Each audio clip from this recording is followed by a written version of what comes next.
Simple cartoon, fish drawing, step-by-step 1. Draw the body shape. Start with an oval shape tilted slightly sideways, like a lemon.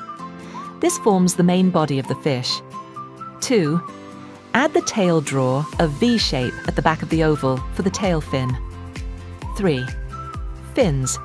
Add a curved triangle on top, dorsal fin. Add a small fin near the bottom, pelvic fin. Optional. Add a side fin near the front, pectoral fin. Face details.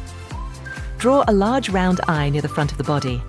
Add a smile or a small curved line for the mouth. 5.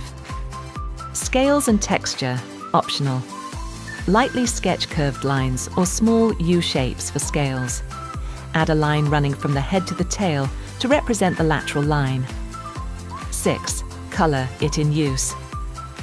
Bright fun colors for a cartoon style or muted natural tones for realism. Want to draw realistic fish? If you're interested in a more lifelike fish, here's how to move forward. Study fish anatomy. Look at photos or real fish to understand body shapes and fin placements.